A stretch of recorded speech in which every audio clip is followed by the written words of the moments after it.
Hey folks, Cody here, former student of ETSU's Bluegrass program. Hope you're having a great day, and in today's lesson, I'm going to lead you through a solo idea, or what we call in the Bluegrass realm, a break idea, to a two-chord song called Katy Daily, one of my favorites. I really enjoy the version here by the Lonesome River Band, but this one was done way back when by the Stanley Brothers, and it actually has roots in Ireland. And we know that from the first line of the song, with her old man, she came from Tipperary. Always thought that line said Temporary, but it comes from the name of a county in Ireland, which is right here. And wouldn't you know it, this is a drinking song. So we're going to be following the melody for this solo today. And the melody for the verse and the chorus basically kind of blend together. They're really, really similar. With her old man, she came from Tipperary in the pioneer days of 42. Her old man was shot in Tombstone City for the making of his good old Mountain Dew. Oh, come on down the mountain, Katy Daily. Come on down the mountain, Katy Dew. Can't you hear us calling Katy Daily? We're gonna drink your good old Mountain Dew. All right. So that's the verse and the melody, and that's what we're going to be playing over today. But for this lesson, we're just going to focus on 8 measures. If you were in a jam setting and you wanted to attempt a break to this song and it was coming around to you, that's what would be expected of you, just to cover what we're learning here today. Just 2 chords here, a G chord and a D chord. And how I've made this arrangement is I'm staying pretty true to the melody over that G chord. And then over the D chord, I'm going to just show you some things that should be approachable, maybe not sticking exactly to that melody, but it's still going to be a lot of fun. And you'll hear folks play things like this all the time. Okay, let's start over that G chord. We're starting here on the 3E, if we're counting 1 E and a 2 E and a 3 E and a. That's not as important. Just come in on the 3 beat, you'll probably be fine. Let's just work on this first drone phrase here. 1, 2, 3. Okay, sliding up to the 5th fret D string, and then I'm playing an open G string as well. Now, real important here, if you're inside of my program, you'll know I say don't get glued to the tab. The thing we're going for here is we're alternating between these 2 notes, and they're the exact same notes, all right? So let's say, for example, that you're making this slide, and you find hitting that open G string a little hard, and you just, you're hitting that D string. It's not really that big of a difference, and this is a great example of how we can just use the tab as a guide. You can slide into that and alternate between those strings. You can even just, hit the first one as I just showed you, or the second one. By second, I mean that open G string there. All right, but all we're doing is using those 2 notes layered on top of each other to fill space, right? And you'll see players do this all the time. We're finding the melody here, but this is also just known as this drone phrase because it fills up a lot of space, and it's just note repetition here, all right? And that's the first part, okay? Okay, so after the drone phrase, I'm landing in this position. I'm going to be using a couple different times in this exercise here. And where you want to go, or how you want to think about this, is your pointer finger on the 2nd fret G string, middle finger on the 3rd fret B string, and then we're going to be using our ring finger to pull off some notes, elsewhere here on the G string and the D string, okay? So watch how I get there and how my fingers kind of flow into the next part.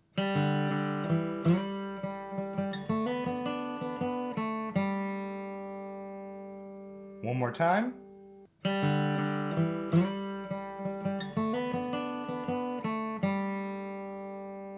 Okay, so moving right along just after. All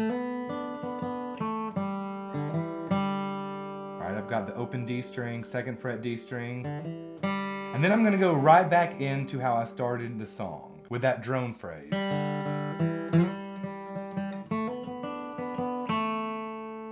And I'm ending right there. Right there with that similar position I just showed you. Looks like this. And then I'm playing with some blue notes here to finish this phrase.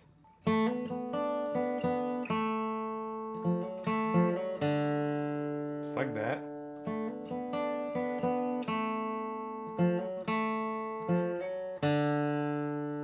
Okay, real bluegrass sounding bit there. Get used to how your fingers feel doing those hammer-ons there, because we're gonna use that bit here in the next phrase.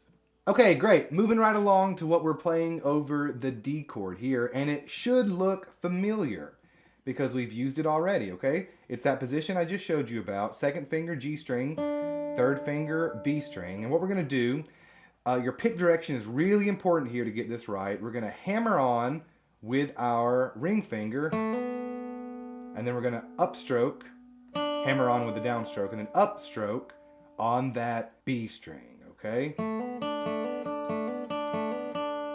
Just like that. Okay?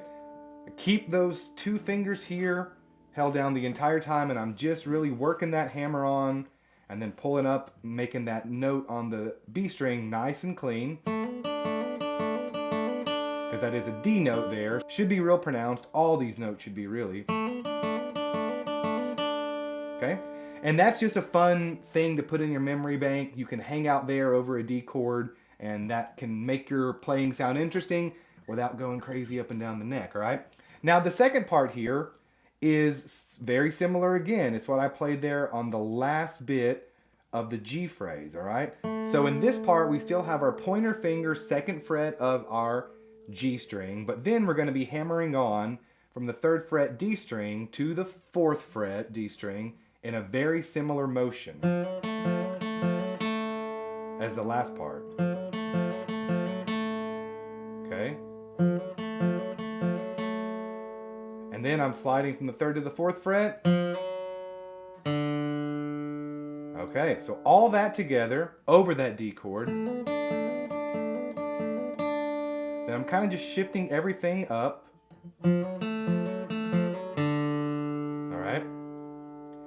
And then we go on to the last phrase, which is just quite a bit of note repetition, basically just followed by a G run. Starting with my first fret of my B string, hammering on to the third, and then I'm repeating that note cleanly, as cleanly as you can, with a down-up picking pattern on that B string.